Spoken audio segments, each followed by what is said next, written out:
guys, welcome back to my channel. So I will not be physically in this video as I want it to be, but I am attempting another voiceover, so bear with me. So I already cut my oven on to 450. Here I have a bowl of cauliflower bites, and you want to break them up and cut them up into bite-sized pieces or whatever your preference is. Then I have here spout flour. The recipe calls for all-purpose flour, so you can definitely use that, and you can use the gluten-free version.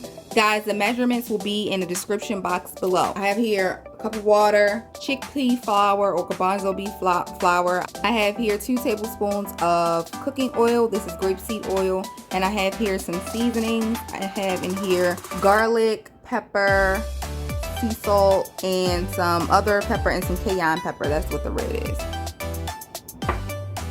So to batter, you want to go ahead and take your garbanzo bean flour. So here I'm adding in some water, and you want to go ahead and stir it around. If the batter is too clumpy, I recommend you go ahead and blend it. So now for the dry batter, go ahead and add your seasoning mix. I had a little struggle there trying to get it out. It's always weird doing a voiceover, but we'll get through it. So you want to go ahead and give it a stir. So now you're going to throw your cauliflower into the wet batter, and then from the wet batter you're going to go ahead and throw it into the dry mix. I didn't want to get my hands dirty, so yes, I am using a spoon to stir this up, and I'm actually going to use a spoon in the dry mix as well. So I have here a cast iron skillet. I put the grapeseed oil in the skillet, and I'm going to stick the entire skillet into the oven. So now I'm taking a spoon and I'm getting the cauliflower coated in the dry mix, and I'm going to go ahead and transfer that into the cast iron skillet. So then you're going to go ahead and put this in the oven for 10 minutes. Then you're going to take them out the oven and twist and turn them, flip them over, however, coat with a little bit more oil, and then put back in the oven for another 10 minutes. So while the cauliflower is cooking, we're going to go ahead and make our sticky sauce. I have here 2 cloves of garlic, 1 tablespoon of rice vinegar, 1/4 cup of soy sauce, 2 tablespoons of agave, or you can use maple syrup. I have 1 tablespoon of sesame seed and 3 tablespoons of sweet chili sauce. So in the saucepan, you want to go ahead and add in your soy sauce. Then I'm adding in some garlic. Make sure that garlic is nice and diced. Now here I'm adding in sesame seeds because I forgot at first to add in the sesame oil, but I did go back in later, guys, and I added in the sesame oil, and I was like, oh my gosh. So you can do it this way. It turned out completely fine. It wasn't overpowering with sesame seed or the oil. So now I am adding in the sesame oil. I went on and I did add in the other ingredients.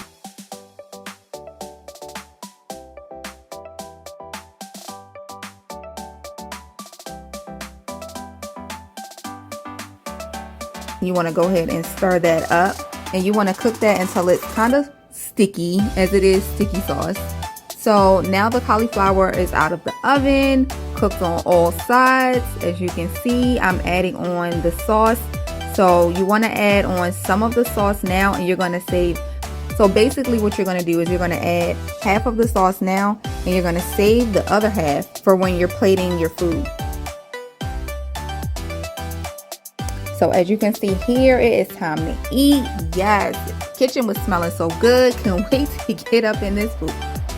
So as you can see here, I got my bowl and I'm ready to eat, honey. So I did throw this over some jasmine rice, or you can use your rice of choice. But since jasmine rice is quick to cook and it has a very nice smell, I chose to use jasmine rice.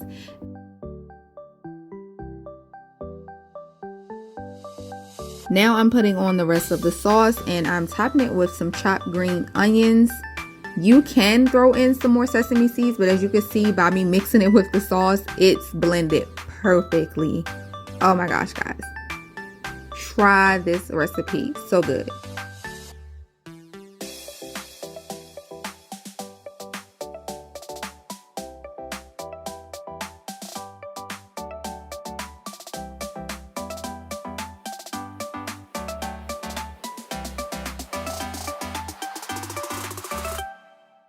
Okay, so on to the next recipe. So the ingredients for this next dish, I have here some nutritional yeast. You will need a head of cauliflower. The recipe calls for garlic seasoning, sea salt or salt, and parsley. But I didn't have any garlic, but I did have it in its McCormick mix. Almond milk, Italian breadcrumbs, garbanzo bean flour, or you can use any flour of your choice, marinara sauce,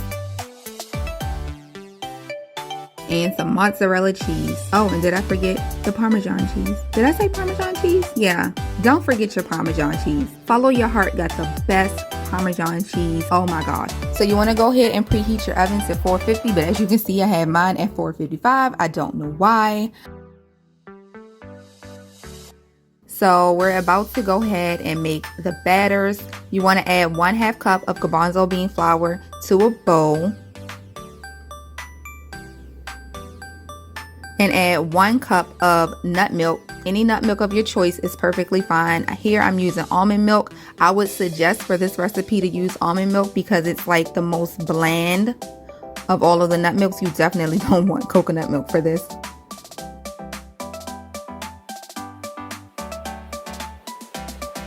So in the other bowl, I'm adding 2 tablespoons of nutritional yeast and 1 tablespoon of parsley flakes. I'm also adding in 1 tablespoon of the McCormick mix, which is salt, garlic, and pepper. If I can get it in there, oh my gosh. So here I'm adding in 2 cups of the Italian breadcrumbs, but I'm not going to use it all right away. I will add it as I go along. So here you want to stir the wet batter until it is smooth. And it was a no-go for me. So you will definitely see me adding the mixture in from my small blender. This way I was able to get it smooth. So yeah, I definitely recommend, as I said before, it was quite a struggle trying to get it smooth. So just blend it. Okay, so now I'm adding in a bit of salt to the dry mix and go ahead and mix it together.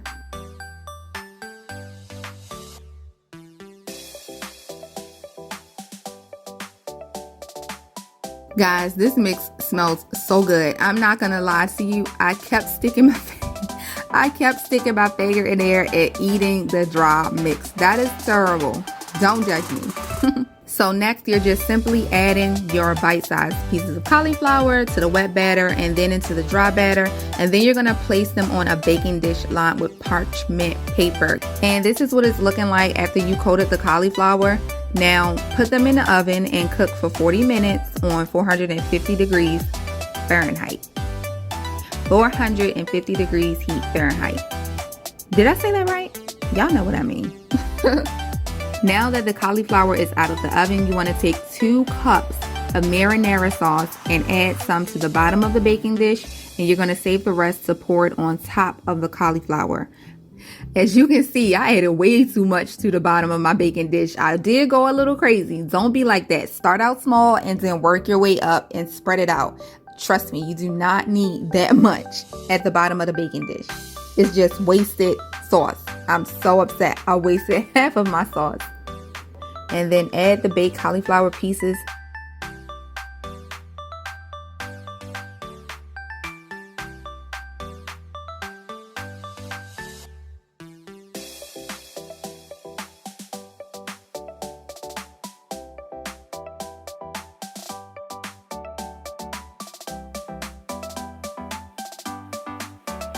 And the mozzarella cheese on top.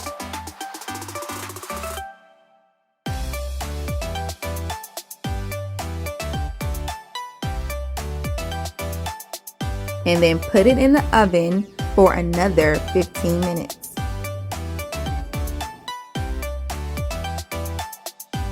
Now with the Parmesan cheese, you can add it on top of the mozzarella, or you can do like I did and put it on after you take the baking dish out of the oven. As you can still see, with me adding the Parmesan cheese on top afterwards while it was still hot, it still melted. So yeah. Now you can serve this with some pasta, but I chose not to because cauliflower is already loaded with carbs, and yeah, no, we're not doing that. It's summertime now.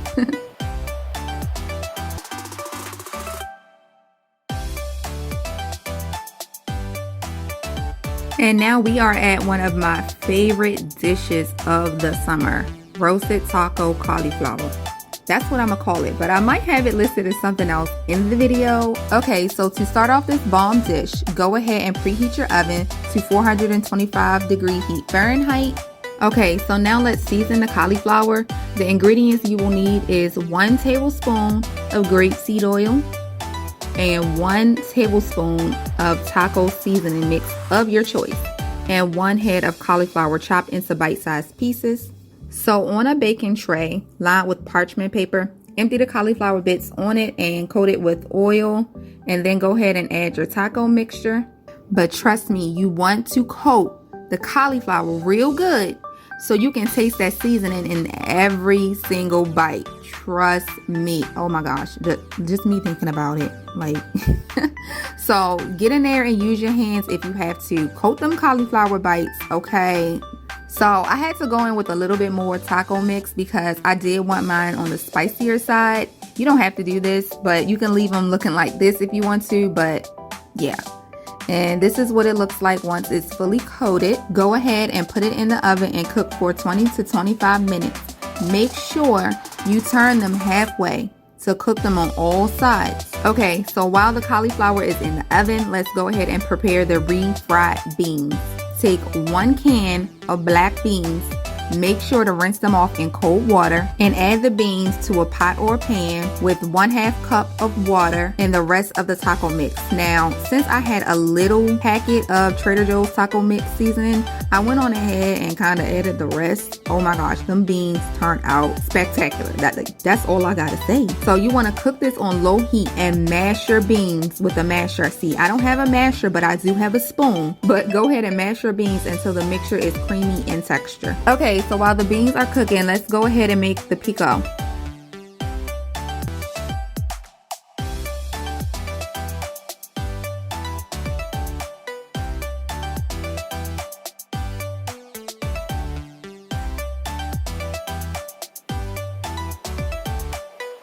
And then, of course, here I am adding in some salt and some pepper. So go ahead and mix it together. Okay, so here's the cauli out of the oven, smelling all good, looking all crispy and roasted like I like it. So I'm gonna go ahead and set these cauliflowers off to the side so I can go ahead and get everything else prepared. And now the beans are done and they're looking refried-ish.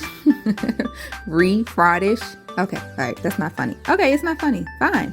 All right, you want your beans to look like this though. If they don't look like this, they are not right, okay? Also, to even skip this step entirely, you can just buy refried beans in a can and heat them.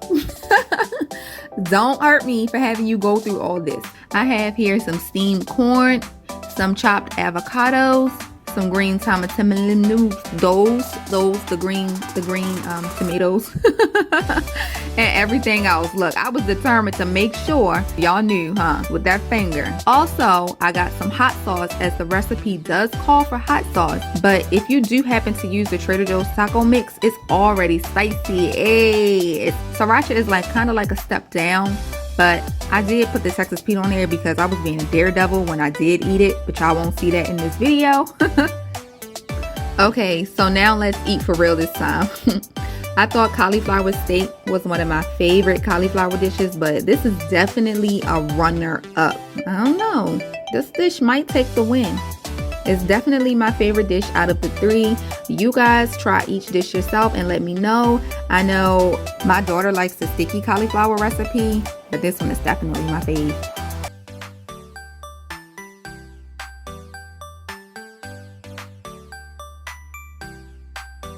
I know all my food photographers feel the struggle of misplaced or falling out of place food, OMG. Sometimes it just don't want to act right when I pull out the camera, but it's okay.